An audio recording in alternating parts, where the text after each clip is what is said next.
talking first about things to consider when buying a cottage, and kick it off with why would somebody buy a cottage? Yeah, so I mean, for me personally, it was partially an investment, but partially for my own enjoyment. I have other rental properties, and the problem there is you don't get to enjoy it. As a matter of fact, you actually just get the opposite. You get the headaches of owning a rental property. So for me, I knew that the numbers made sense. I started looking right when COVID had started, essentially, and cottage prices were beginning to go up big time, but I still didn't think they were, I still thought, sorry, they were undervalued. So I saw an opportunity to jump in, and with what they were renting for, it just made sense financially that I could enjoy it myself part of the year, and then I could also rent it out to offset the costs. And essentially the way I look at it is at the end of the year, I get a free cottage to use for myself. So that was kind of the motivating factor right there. That's a good point. And I mean, I guess that's a great way for somebody that wants to buy a cottage, and maybe out of the gate you can't really support it, two properties at once. It's a great way to kind of at least break even, right? You don't have to go overboard and make money, even if you just want to break even and enjoy the weekends. But I mean, like you said, you when you have an expense in life, you rent it out on a long weekend instead of using it. Eh? Yeah, that's what happened. That's why I'm here right now. Actually, I rented it out for the long weekend so I could buy myself a new front porch. That's it. There you go. That's responsible. So some things to consider. I know you were talking about yours. The lake is a huge thing to consider. Yep. And I guess we're talking whether you want to be on a big lake, a small lake, like what Absolutely. would somebody look for? It comes down to, I think, what you want ultimately. When I was looking, I didn't really have the budget to be very picky. So I was just open to anything waterfront within 3.5 hours from Hamilton. I ended up in Bob Cajun, which I absolutely love. The one thing I learned about the Kawartha Lakes is that it is a very weedy area. So my lake is very weedy. I bought it in the winter and I had no idea. So there are good things to really consider when you're purchasing. It would have never changed my decision. I'm very happy with where I am. But you want to think about location. So how far of a drive is it? Is there a few different routes to get there? Because we all know sometimes heading up to Muskoka on a long weekend can be a nightmare. And then the other thing to consider too is a lot of these roads can be seasonal. So there's a lot of properties on fire routes, and the cottages are only 3 season. So do you want 4 season? Are you okay with 3 season? Really just think about location where you want to be. If you're a boater, it'll be big to have those connecting lakes. But if you're not so much into that, you might be fine on a little smaller shallow lake, which keeps the values down just a bit. So just some things to think about there. For sure. And like you mentioned too, proximity to highway being an important one. And then you touched on the different roads. And I guess one thing to consider that people don't when you're looking at those types of properties is whether it's a private road or a public road. Yeah, absolutely. Right. I got lucky that mine is on a public road. So year round I have no issues getting there. They snow plow and they sand it. But I have many cottages around me that are off on little fire routes and they don't clear them.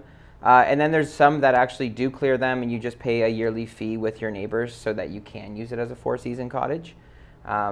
But yeah, it all comes down to what you want. Some people are happy to close it up for the winter. Other people want to get up there, whether they're close to a ski hill or snowmobile trails, or they just love the hiking and the views. My favorite thing was ice hockey on the lake. So we cleared off a big rink, and every time I was up there, I was shooting pucks around. So that was a lot of fun. So it all depends what you want at the end of the day. Yeah, it looked like a lot of fun. And we'll link your social media for the cottage. Absolutely, because he does rent it out. It's such a cool spot. What you've done to it looks amazing. Thank you, I appreciate that. Big garage door that opens onto the lake. Yeah. I tried to, when I was going through the process, I just thought about when I go up to a cottage, what do I want? Like, I'm going to bring my family and friends here. What do I need to have a good time? I don't want to just go up alone. So it was 3 bedrooms. I wanted to make it 4 so I could accommodate more people. I wanted to make sure I have all the lawn games. I wanted a bar. I wanted a couple TVs. I wanted satellite TV so I can watch all the sports games.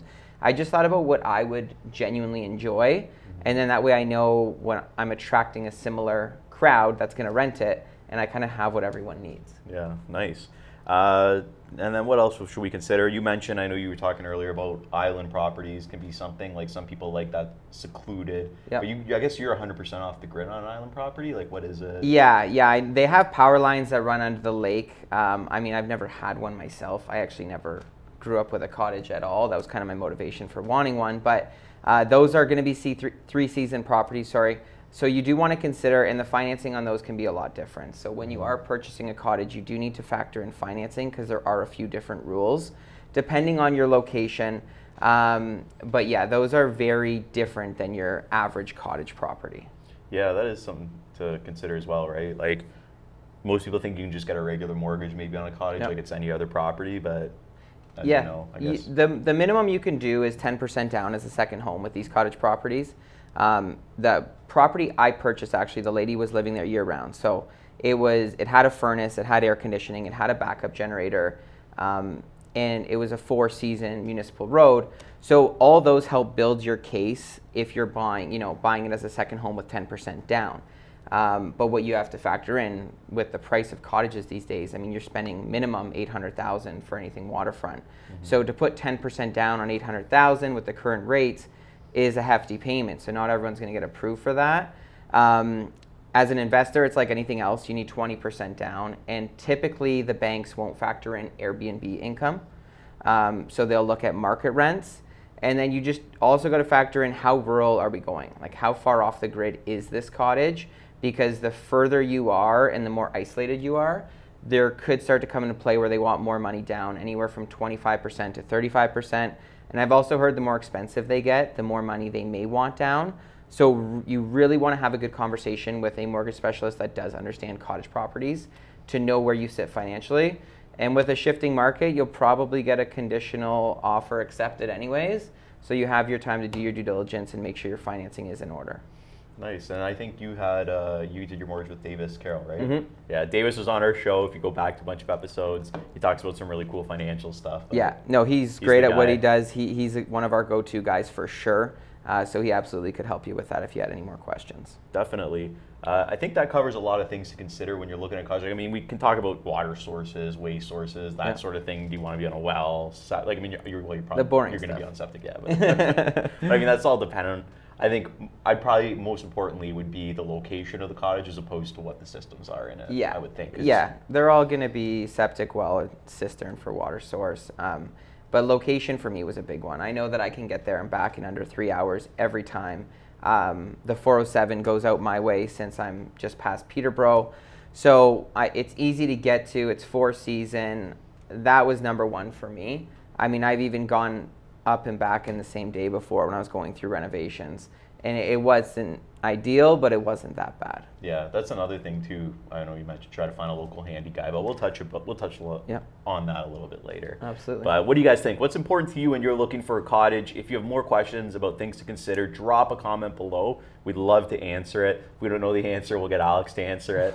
But yeah, drop those comments below.